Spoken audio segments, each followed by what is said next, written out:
Dieu ne nous a pas donné le droit de faire du Gabon ce que nous sommes en train de faire. Il nous observe, il dit amusez-vous, mais le jour où il voudra aussi nous sanctionner, il le fera. Un an après la création de la société Clean Africa sur les cendres de la Sovog, le ramassage, la collecte et la valorisation des ordures ménagères demeurent une préoccupation permanente pour les habitants de Libreville et exposent quotidiennement ces derniers à une menace d'épidémie. Attend-on le pire pour mettre un vrai plan directeur? Afin d'attirer une fois de plus l'attention du gouvernement gabonais sur ce danger, l'équipe de Plus Réel vous propose en rediffusion ce sujet évoqué il y a 2 ans sur les antennes de 3A Télésud.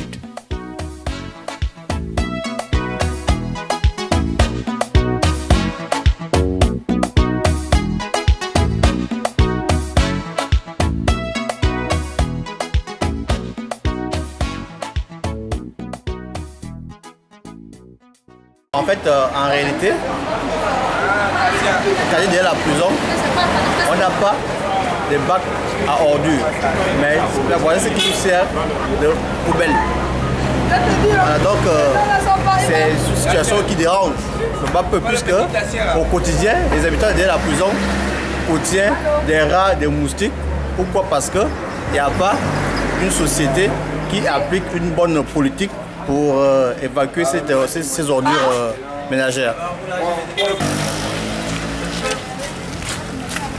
Je disais qu'au niveau de derrière la prison, entrée poubelle, nous n'avons pas de bacs à ordures.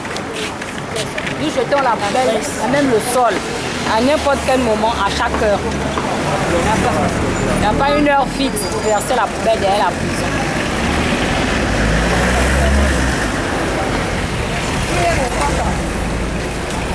Gabin et Dieudonné, bonjour. Vous avez été sur le terrain. Bonjour à toi, Chamberlain. Bonjour. Dieudonné. Alors, pourquoi autant d'ordures dans Libreville? Et finalement, qu'est-ce qui se passe? Il faut dire que c'est un problème récurrent en notre capitale.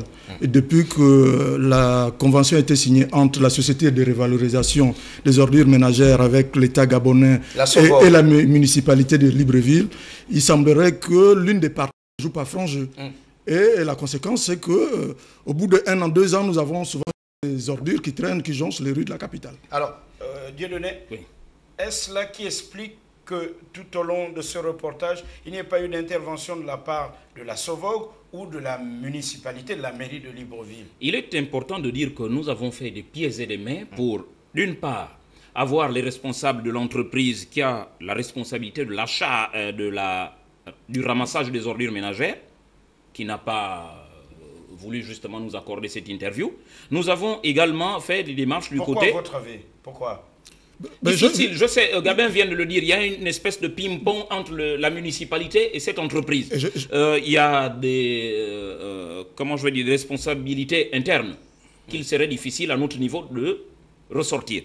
Maintenant, nous avons également fait la démarche du côté de la municipalité qui n'a pas non plus voulu nous accorder cette interview. Donc, j'ai bien peur que nous ne restons superficiels sur les causes qui font en sorte que la ville ploie sous les ordures ménagères. Est-ce que finalement c'est un sujet qui fâche que la mairie et la Sovog ne daignent répondre à vos questions ou à cette interview? Mais qui fâche qui? Nous savons que les populations souffrent d'un martyre depuis des années. Un coup on ramasse, un coup on ne ramasse pas. Et je pense que pour donner un peu une réponse, une esquisse de réponse par rapport à ta question, pourquoi la société de révalorisation ne communique-t-elle plus? Mais parce que je pense qu'elle a tant essayé de donner les raisons pour lesquelles, à un moment où un autre n'arrivait plus à ramasser ses ordures, entre autres, il y a quoi comme raison? L'état de la route qui conduit à la décharge publique, la même décharge publique qui est arrivée à saturation. L'État devrait mettre en place, donner un cadre pour que, en finalité, on révalorise justement ces ordures. Chamberlain, si tu permets, moi je pense que les responsables de l'entreprise qui ramassent les ordures ne veulent pas parler pour une simple raison. C'est un partenariat. Je pense que l'une et l'autre partie ne veut pas fâcher l'autre. Parce qu'il y a peut-être une affaire de gros sous. Oui, il y a non seulement une affaire de gros sous au milieu, mais il y a une affaire d'incompréhension. Gabin l'a si bien dit. Il y a une plateforme qui a été mise sur pied pour le ramassage des ordures ménagères à Libreville, entre d'une part la municipalité et cette entreprise. Je crois qu'il y a peut-être, ou les deux parties ne respectent pas cette plateforme, ou alors il y a une partie qui ne joue pas franc jeu. Donc l'une ne voulant pas fâcher l'autre, ne veut pas communiquer. Je pense que c'est sûrement ça. Et ce sont les Librevillans qui en pâtissent. Les deux parties ne jouent pas franc jeu. Bon. La convention prévoyait au départ 7 milliards par an pour le ramassage, la collecte et la revalorisation des ordures ménagères. C'est vrai, c'est vrai. Vous dites ramassage, collecte et revalorisation. Mais cette société n'a jamais revalorisé les ordures ménagères. Est-ce que le problème se situe justement à ce niveau? Mes chers messieurs, pour qu'il y ait de revalorisation, de deux choses. L'une, la première, c'est qu'il faut que Libreville ait une vraie décharge municipale, ce qui n'existe pas. La seconde chose, il faut que la municipalité octroie à cette entreprise un espace où elle devra monter son usine d'incinération des ordures et de valorisation des ordures. Alors, malheureusement... Peut-on dire, au risque peut-être de fâcher, c'est peut-être finalement une question politique. Les autorités gabonaises sont-elles devenues sourdes? Elles ont été interpellées en semaine par la politique, les autorités, donc le gouvernement. La politique politicienne, je vais peut-être recadrer ma question, a-t-elle pris le dessus sur peut-être... Le gouvernement a été interpellé, donc le ministre de l'Intérieur qui est en charge la municipalité a été interpellé par la représentation nationale, donc l'Assemblée nationale, pour qu'ils viennent s'expliquer pourquoi il y a ce blocage entre la municipalité, l'hôtel de ville de Libreville, et la société de revalorisation des ordures ménagères. Un plan d'urgence va être mis en place. Mais pour combien de temps? Est-ce qu'à chaque fois, il va falloir revenir sur les plans d'urgence? Alors que si, comme disait Dieudonné, on avait mis en place, on avait donné un espace à cette société pour revaloriser les ordures ménagères, est-ce qu'on arriverait là? On serait arrivé là? C'est tout le questionnement qu'on peut se poser aujourd'hui. Alors, problème de santé publique, est-ce que le gouvernement gabonais a fait une étude pour voir à terme, à moyen, long, court terme, dirais-je, les risques que courent les populations de Libreville? Chambellan, je ne veux pas paraître alarmiste, mais ceux qui suivent l'actualité au quotidien savent qu'à Libreville, il y a une recrudescence de la fièvre typhoïde. À quoi cela est dû? Je ne dis pas que c'est à cause des ordures ménagères, mais il va peut-être falloir qu'on creuse un peu plus pour savoir les causes. D'où vient ce problème? Parce que Libreville n'a jamais connu ce problème de fièvre typhoïde. Pourquoi tout à coup, il y a un cas important de nombre de malades souffrant de la fièvre typhoïde? Est-ce que ce n'est pas lié à cela? On ne sait pas. Mais peut-être qu'une étude s'impose. Et les rats aussi, qui dit ordure, dit rat, Gabin, ça fait... Dans tous les cas, ceux qui vivent à Libreville le ressentent et le voient. On cohabite avec les rats, avec les cafards. Tout simplement parce qu'on a, pas loin de chez nous, de nos habitations, justement, ces dépôts d'ordures qui ne sont pas ramassés à temps. Bon, c'est vrai, la municipalité, la dernière fois, a dit, le gouvernement même d'ailleurs, et même cette entreprise, on dit, bah oui, c'est parce que les Librevillois ne respectent pas les horaires de ramassage. Oui, c'est vrai, ils ne respectent pas. Mais si ces populations déposaient justement ces ordures-là à temps, aux heures indiquées, et qu'elles ne sont pas ramassées, ces ordures, qu'est-ce que ça fait? Ça fait un trop-plein. Les causes seraient les mêmes. Les mêmes? Les causes seraient les mêmes.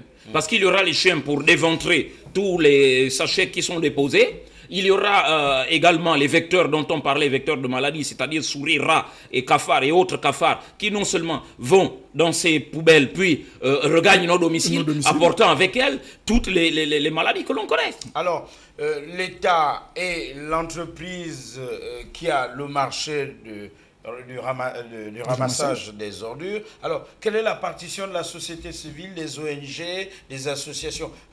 Il m'étonne. Silence aussi. Pour une fois, il m'étonne, alors que c'est un problème de santé publique. Il m'étonne. On a vu jadis les ONG gabonaises réagissent au sujet de la mouillerie, de la pollution à Mwanda avec la compagnie minière de Logoué, une des branches du grand groupe français Eramet.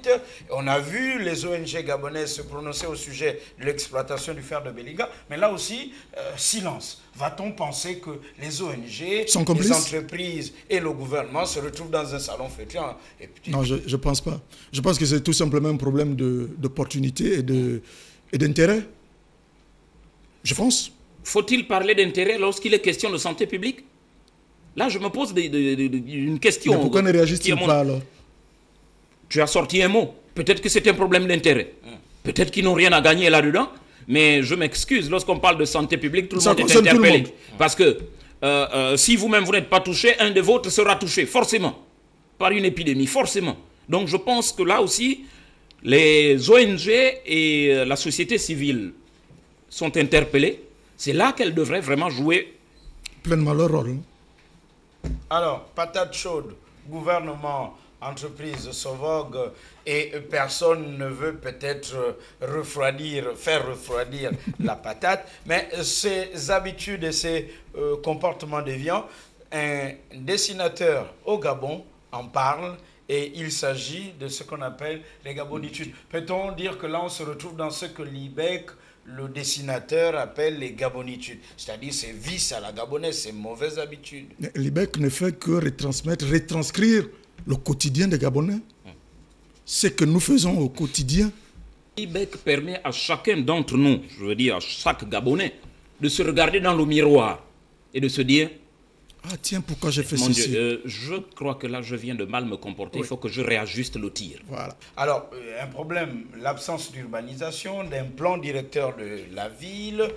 Et quel avenir, monsieur, voyez-vous pour cette capitale?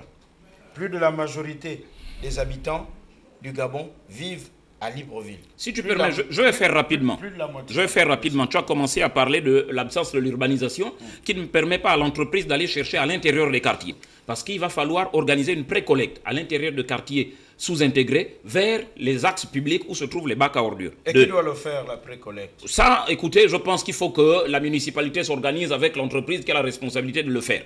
Ça, c'est un. De deux, il y a l'éducation des populations. Parce que nous sommes tous des citadins de fraîche date. Nous sortons de nos villages. Aucune éducation n'a suivi notre métamorphose de villageois en citadins. Il faut qu'on nous informe comment nous comporter en milieu urbain. 3, il y a le respect de la convention passée entre la municipalité et l'entreprise qui ramasse les ordures. 4, il y a la création d'une véritable décharge municipale et un espace pour la valorisation et l'incinération des ordures. Maintenant, 5, pour finir, je vais dire, il faut qu'il y ait une, comment je vais dire, il faut que les populations jouent également leur partition. Sortir les ordures aux heures indiquées. Voilà, pour moi, de là où ne peuvent venir que les solutions.